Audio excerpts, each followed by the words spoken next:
Very good evening to all of you. Today I, Tarun sir, would be teaching you the summary of The Merchant of Venice, written by William Shakespeare. The Merchant of Venice is a long drama that is being taught in grade 9 and 10 I.C.S.E. board. So there are various and multiple characters in this drama, and before I start my lecture I would like to teach you about and tell you about the theme of Merchant of Venice. Number one theme, when I would be narrating my summary in front of you all, you would be in a position to understand whether love is more important than money. Second thing, you would be in a position to understand whether people show mercy or not. Is still mercy a double blessing? So these are the two themes. Now I would straight away jump to the summary of Merchant of Venice.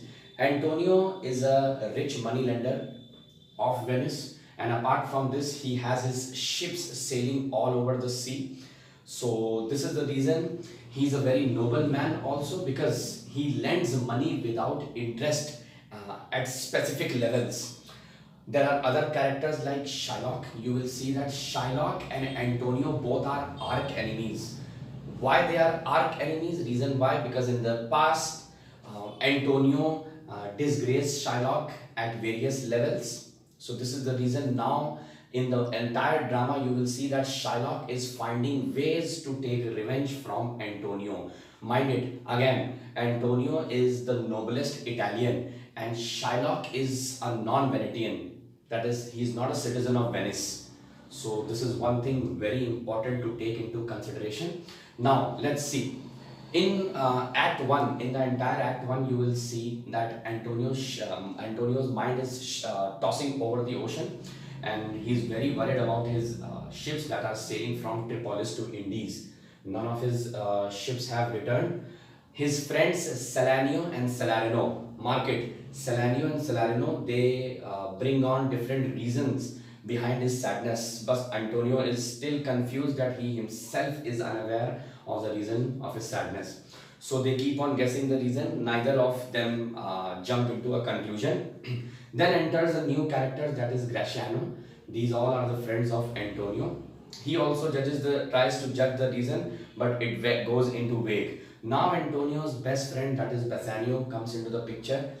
He asks for an amount to sail to Belmont.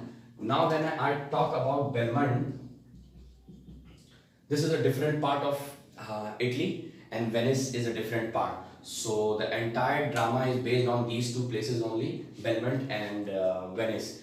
Bassanio has fallen in love with a rich heiress, that is Portia, and he wants to sail from Venice to Belmont in order to woo her, that is, in order to marry her. So when he asks for an amount from Antonio, already I mentioned it in the beginning that his all ships are sailing and he has no ready cash. So Antonio asks him to borrow the amount from any moneylender where he would be acting as a guarantor. So in Act 1 they end up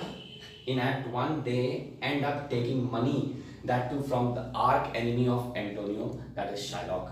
So in between there are many other points that I might not have covered, not a problem. I would be again providing you online classes regarding the same.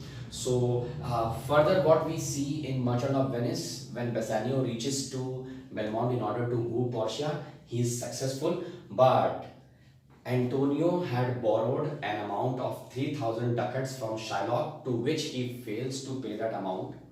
And now Shylock earlier makes him sign a bond in which he would be liable to extract a pound of flesh. Mind it, this is very important. He would be liable to extract a pound of flesh from any part of Antonio's body. So later on in the drama, The Merchant of Venice, we see that on one hand Bassanio wins the rich heiress Portia, and on one hand Shylock is ready to take his penalty from Antonio. But finally Portia helps Bassanio to rescue his friend. It goes in vain. Reason why? Because the period of 3 months is over. Portia, disguised as a judge, comes to help both of the friends, specifically Antonio, who is into the clutches of Shylock, and Shylock is ready to extract his pound of flesh. She is disguised as a judge and successful in winning the case for Antonio by defending it very well. Even she tried to show her wits by trapping Shylock. But earlier we see Portia even asking Shylock to show mercy, to which he refused. So at the end of the Merchant of Venice, in the conclusion, I would like to say that Antonio's ships safely reach to the harbor. Antonio is free from the clutches of Shylock. Shylock's property has been confiscated.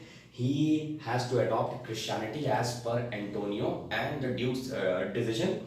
And at the end, Bassanio, Antonio, Portia, and other characters, they gather at Portia's mansion, and she brings on specific reasons that why she was disguised as a judge, and Nerissa, her maid, was disguised as the judge's clerk.